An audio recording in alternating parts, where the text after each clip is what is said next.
Bonsoir, le dimanche 17 avril, dimanche de Pâques, il est 19h sur la première. Le temps des actualités, soyez donc les bienvenus. Voici les titres de ce présent journal.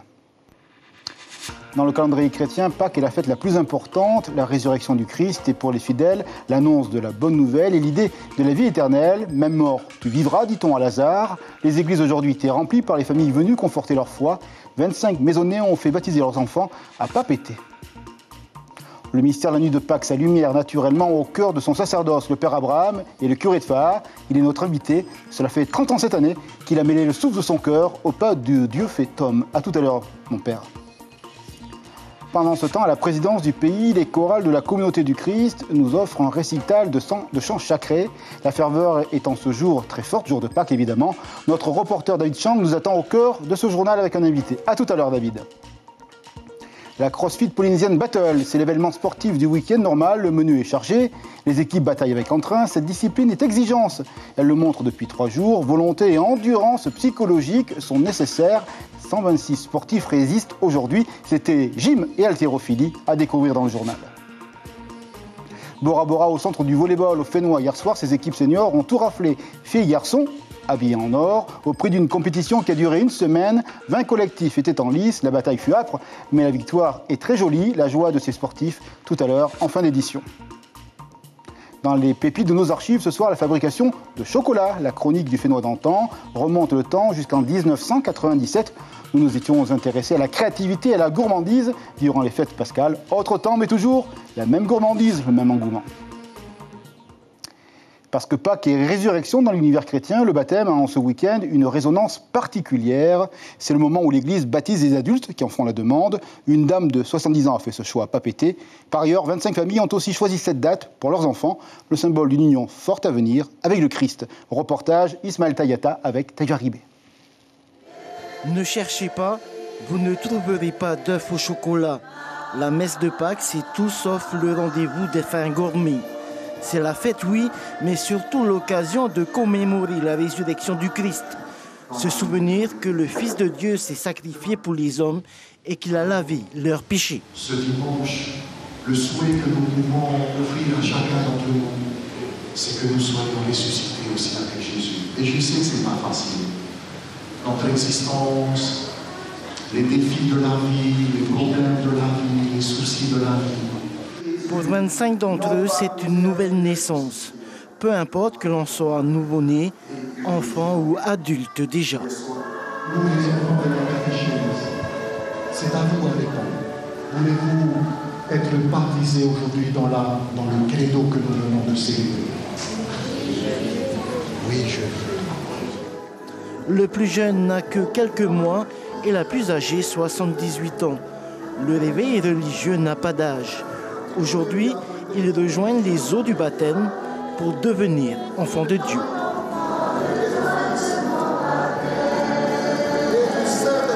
On a décidé ça comme ça avec la famille et puis surtout pour protéger aussi les enfants. Ils en avaient besoin, la protection du Seigneur. Voilà, et puis on est heureux, on est content que cela soit fait. Inoubliable, oui, en même temps émouvant et c'est une grâce en fait parce que je parle pour celui-là, il a toujours demandé le baptême et aujourd'hui c'est grâce pour nous et pour lui d'être enfant de Dieu aujourd'hui. Donc oui, c'est beaucoup de bonheur, beaucoup d'émotions. Des émotions partagées aussi par les parrains et marraines. Et après, il faut suivre le reste de sa vie. Après ça, après le baptême, il y a l'éducation. À travers l'église, il faut emmener le rôle des parrains et marraines, c'est que d'accompagner l'enfant dans sa vie spirituelle de tous les jours. Le baptême fait partie de ces passages et de ces rites où on s'inscrit dans la mort et la résurrection du Christ. Une nouvelle naissance. Les parents ont donné une vie aux enfants, une vie naturelle, on peut dire, et par le baptême, nous offrons une vie éternelle, la vie de Dieu. La messe de Pâques, un renouveau spirituel qui rappelle aux fidèles leur devoir de chrétiens. Père Abraham, bonsoir. Merci d'être avec nous une fois encore. Alors on le disait dans les titres, la fête pascale, c'est vraiment le cœur du mystère, le cœur de la foi chrétienne. Tout à fait. Le Pâques, c'est la fête des fêtes, c'est la fête par excellence. Les chrétiens célèbrent vraiment le mystère de la foi. Comme dit saint Paul, si Christ n'est pas mort ni non plus ressuscité, la foi est vaine. C'est le passage des ténèbres à la lumière, c'est l'image qu'on voit notamment avec les catéchumènes le samedi. C'est tout à fait, lors de la vigile pascale, on voit justement ce symbolisme du feu nouveau, où on fait passer le peuple de Dieu par les ténèbres vers la lumière qui est le Christ lui-même. Ça veut dire que pour rencontrer Dieu, il faut souffrir, ou est-ce qu'il y a d'autres voies pour rencontrer, j'allais dire, la source? La source, c'est le Christ lui-même. Il est l'alpha et l'oméga, comme on dit. Il est le commencement et la fin. Dieu a créé l'homme non pas pour souffrir, c'est pour vivre avec Dieu. Si Dieu nous a créés, c'est pour être avec lui éternellement. Cependant, dans notre vie, il y a un passage toujours en passant par la souffrance, vers la joie, vers l'espérance. Il est nécessaire de passer par ce chemin pascal. On parlait de renaissance dans le reportage. Et justement, il y a quand même un rôle fondamental qui est dévolu aux dames dans les Écritures. Elles ont un rôle vraiment très important parce que, contrairement aux hommes et à Pierre, elles ne doutent pas, elles. Quand on leur dit Dieu est vivant et là, elles le croient. Elles ne vont pas chercher des preuves. Qu'est-ce que ça veut dire? C'est une idée de maternité? Il y a ça, il y a cette idée de maternité. En même temps, les femmes sont des personnes qui ont une vie intérieure. La femme, déjà, physiologiquement, elle est intérieure. Et en même temps, la femme, elle représente un peu Marie. Et aujourd'hui, l'Église voit chez les femmes une implication énorme au niveau des ministères. Déjà, dans les évangiles, il y a beaucoup de femmes qui suivent Jésus en tant que disciples du Christ. Nous avons Marthe et Marie, qui sont les sœurs de Lazare, qui ont reçu Jésus dans leur maison. Donc, ça veut dire que la foi, elle est un don de Dieu en même temps et nous permet d'avoir une vie intérieure, une vie de contemplation avec Dieu. Très rapidement, il y a un travail qui est mené au Vatican, le synode qui parle de l'Amazonie. On peut dire qu'il y a quand même des caractéristiques communes par rapport à l'éloignement des populations. Sur le rôle de la femme, vous souhaitez que l'Église avance de manière plus rapide? Je pense que l'Église prend en considération le rôle, la mission des femmes. Je sais qu'en Polynésie, les femmes jouent un rôle considérable. On les voit souvent en catéchèse, on les voit exercer certains ministères, des laïcs. Nous avons des femmes catéchitas qui assurent un ministère de rassemblement des communautés particulières. Donc on a tendance aujourd'hui de mettre en valeur un peu le rôle de la femme, la mission de la femme. Merci beaucoup, Père Abraham, d'avoir honoré notre invitation ce soir avec un mot qui résonne à Pâques, l'espérance. C'était notamment le message du pape François aujourd'hui depuis Rome. Merci, bonne soirée. Merci, à une prochaine fois. La musique est un chant qui vient de l'intérieur, l'une à l'autre mêlée, donne des merveilles pour sublimer la relation de l'homme à la source. En ce soir de dimanche de Pâques, les chorales de la communauté du Christ sont à la présidence où se trouve David Chang. Bonsoir David, de la ferveur, et avec vous, un invité pour nous parler de ce rendez-vous musical et tout spirituel. Bonsoir Stéphane, oui, beaucoup de foi ce soir. Alors il y a 1000 chaises installées aujourd'hui, ce soir, pour cet événement organisé par les fidèles de la communauté du Christ. Ils viennent des 4 coins de Tahiti. Au programme ce soir, des chorales, des pièces de théâtre également. Il y en a une actuellement juste derrière. Les membres de la chorale viennent de se lever également. Il va y avoir des chants bientôt autour du thème de la Pâque, bien sûr. Et j'ai avec moi pour en parler plus en détail Tehani Bennett, vice-président de la communauté du Christ en Polynésie. Tehani Yaorana, vous avez choisi de mettre en valeur le théâtre cette année. Pourquoi? Nous avons voulu mettre en avant la jeunesse avant tout, afin qu'ils puissent exprimer différentes façons sur l'évangile de notre Seigneur. Le but, c'est de faire participer les jeunes, c'est ça? Tout à fait. Nous voyons aussi que les jeunes voudraient exprimer leur talent à travers l'art, et nous avons voulu mettre en avant ce talent-là ce soir. Alors, première fois à la présidence que cet événement est organisé. Pourquoi avoir choisi cet endroit cette année? Après les restrictions, nous sommes tous dans les restrictions, et nous voulons un endroit qui soit sécurisé pour toutes les personnes qui viennent des 4 coins de l'île. C'est plus pratique pour respecter les distanciations, etc. C'est plus pratique, c'est beaucoup plus large pour accueillir un grand nombre aussi. Vous êtes particulièrement nombreux cette année? Nous sommes nombreux cette année, et nous sommes très contents que cette soirée se passe très très bien, et nous remercions le président du gouvernement de nous avoir accueillis ici. quel est le message que vous voulez faire passer au public qui vous regarde ce soir? Nous voudrions qu'ils puissent vivre un moment exceptionnel. La Pâque, nous la célébrons une seule fois dans l'année et c'est un moment unique pour chacun, du renouveau. La Pâque, ça symbolise le renouveau alors? Pour nous, ça symbolise la résurrection d'un personnage qui est l'exemple pour nous, qui est Jésus-Christ. Merci Tehani d'avoir répondu à nos questions ce soir. Et petite information, le 19 juin prochain aura lieu un autre événement organisé par la communauté du Christ. Et ce sera une chorale sur le thème de la non-violence. Merci beaucoup David et profitez de la musique et des chants sacrés qui vous entourent. Belle soirée à vous deux. On va passer au sport, c'est le rendez-vous rituel du dimanche évidemment. Et avec ce rendez-vous très très important, le CrossFit c'est du sérieux. La dynamique de l'esprit sculpte les corps, mais aussi elle donne à l'âme une sorte de force. En tous les cas, c'est ce qu'on voit avec la Paulisienne Battle Game. Elle vient de se terminer après 3 jours de compétition par équipe de 2, 126 sportifs en lice. Cet après-midi, c'était les seniors et les intermédiaires. On va sur place avec Shihita Darouzès et Patrick Sinsing. Les 124 athlètes de CrossFit ont enflammé la Black Box de Tipperary. Tous ont tenu le coup pour ce dernier Wood, le 7e au bout de 3 jours de compétition. Clean and jerk, snatch, rope climb, autant d'épreuves signées à Roi Salmon. Là, vous voyez, ils font des rope climb. Donc c'est vraiment, on a essayé de faire le truc le plus varié possible. Et pour tester vraiment toutes leurs compétences. À savoir que sur tout le week-end, ils auront totalisé 9 scores. Donc, c'est vraiment tester un panel le plus large possible de leur capacité physique. Débutants ou intermédiaires, la dernière épreuve a révélé les forces des uns et les faiblesses des autres. Fitness Box de Mahina chez les femmes remporte cet ultime challenge en intermédiaire. C'était notre défi personnel, surtout qu'au début, moi, je n'arrivais pas à faire tous les gestes.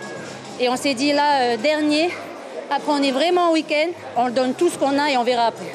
Ce dernier jour, c'est le dernier Wood et là, il faut tout donner. Les premiers jours déjà, c'était éprouvant, mais là, le dernier Wood, on nous a annoncé ça ce matin. Et franchement, là, le dernier, le final, c'est la cerise sur le gâteau. Ça nous a bien achevés. Et j'ai pas fini. Ah, purée, déçu un peu quand même. On s'est dit, bon, il faut qu'on avance. Pas s'arrêter, quoi, en fait. Et parce que, punaise, enfin, là, c'était vraiment beaucoup de temps. Sur la durée, ça allait être vraiment que le mental, l'endurance musculaire et aller chercher plus loin, quoi. Là, c'était le mental. Ouais, très mental. Hein. Et ouais, heureusement que, ouais, on est en symbiose, en fait. Yes. On s'entraîne ensemble. Pas de quartier non plus chez les hommes. Ici, tous les âges s'affrontent sur ce Wood d'une extrême intensité. Quand tu vois les jeunes de 25 ans et moi en 45 ans, il y a un sacré écart. Mais bon, après, il n'y a pas de secret, il faut s'entraîner, tout simplement. Voilà, faut pas chercher des excuses. Hein. Ça fait qu'un mois, je viens à la boxe, là. Donc, je me suis engagé comme ça pour un défi et tout ça avec les copains. Moi, je suis plutôt dans le truc Timora à portée de fruits, quoi. Mais voir le CrossFit, ça m'a plu, je voulais essayer. Objectif des organisateurs, inscrire l'événement dans le calendrier annuel et en faire une référence en vue des championnats internationaux. C'est impressionnant. Le MMA, c'est aussi un sport intense, extrêmement puissant, où le mental et le corps s'associent pour donner un spectacle à nul autre pareil. Le rendez-vous de Mahina ce week-end l'a encore démontré. Des combats spectaculaires, des sportifs hyper entraînés et 12 matchs qui ont régalé le public. La Polynésie ne manque pas de champion. D'ailleurs, un champion de Polynésie est envisagé pour le mois de juillet. Il y aura donc du très haut niveau même. Elles ne sont pas venues pour rien au challenge de Polynésie de volleyball. Nous parlons des équipes de Bora Bora en catégorie senior. Elles ont tout raflé chez les femmes et les hommes. C'est bien car la tâche n'était pas évidente. Tous les archipels ayant délégué des collectifs, 20 équipes présentes au départ et une semaine de belles compétitions. Au final, une joie légitime racontée par David Chang et Patrick Sinsing.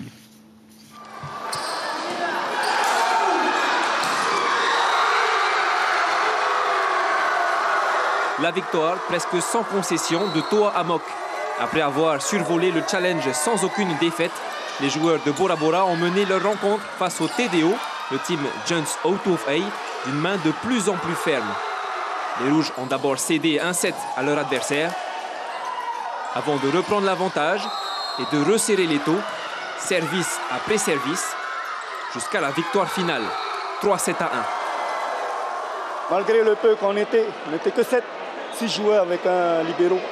On l'a fait, on l'a gagné. Et je tiens vraiment à remercier toutes les femmes, les enfants, les joueurs, les familles et tous ceux qui nous soutiennent, des Raromaté, de Bora. Ciao les gars.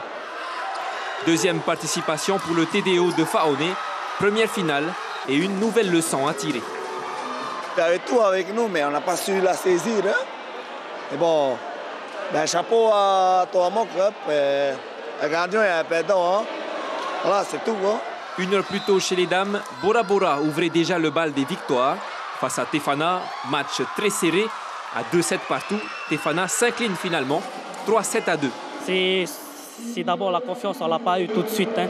J'ai dit à mes filles qu'il faut que vous ayez la confiance. Le premier adversaire, ce n'est pas l'équipe adverse, c'est nous-mêmes d'abord. Donc il faut vaincre ce stress. On a dû remodifier les formations, remodifier les positions et remobiliser les filles pour revenir au niveau de Tefana. On a fait 2-1, nous avons fait 2-2 et on a gagné le tie-break.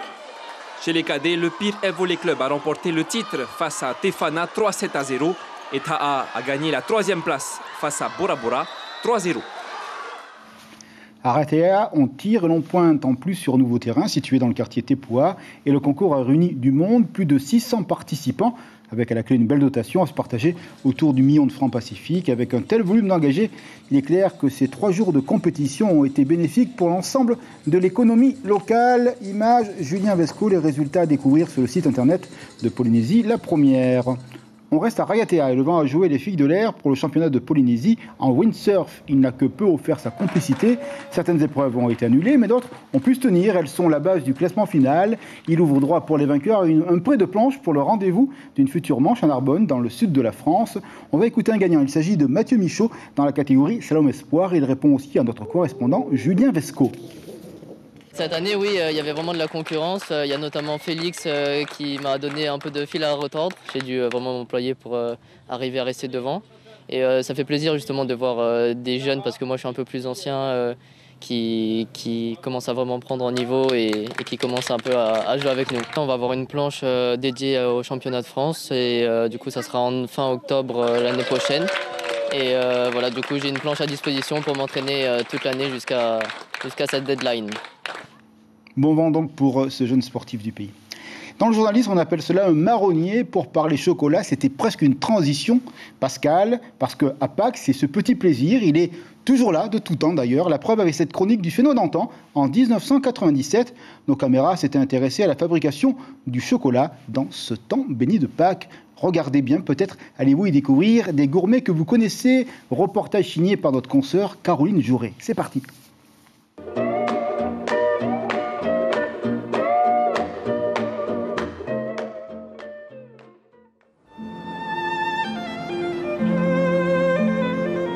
Fête religieuse, oui, bien sûr, mais pour les gourmands, petits et grands, Pâques, c'est avant tout les chocolats traditionnels. Chocolatier, ça ne s'improvise pas, c'est un métier, mais c'est aussi du talent.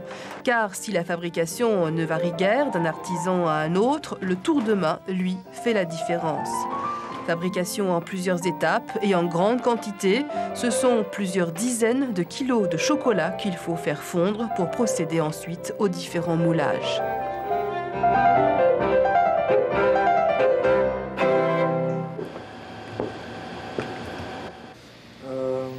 Tout chocolat confondu, on doit en faire environ 200 kg. 15 jours, 3 semaines avant Pâques, on commence le moulage.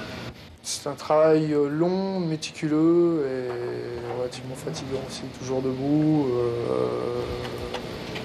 Il faut surveiller la température du chocolat et c'est assez délicat. Il y a bien sûr les commandes, mais pour Pâques, c'est souvent le jour même, la veille et l'avant-veille que les clients viennent acheter leur chocolat.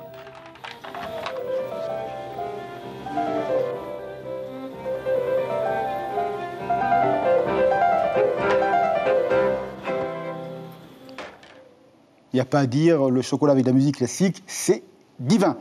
C'est la fin de ce journal. Nous allons vous rappeler l'information principale de ce dimanche, évidemment, Pâques. C'est traditionnellement le temps du baptême pour les adultes. Seulement, certaines familles choisissent aussi cette date pour le baptême de leurs enfants. Ce fut le cas pour 25 babins du côté de l'église du Christ-Roi à Faa. Une dame de 78 ans a également été baptisée par le prêtre des lieux.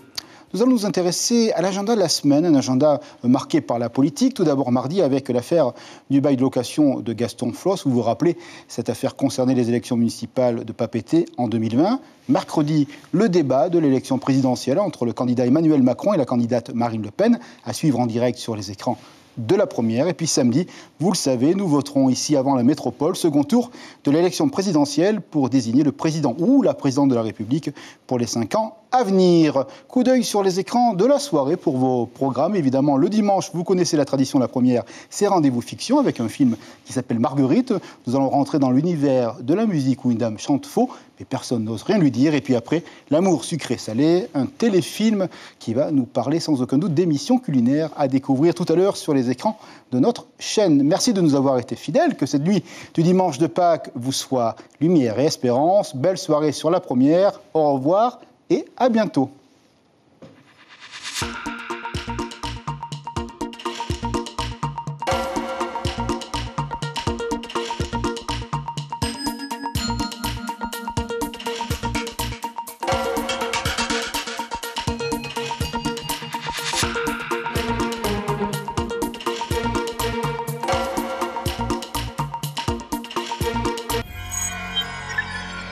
Retrouvez ce programme en replay sur notre site internet.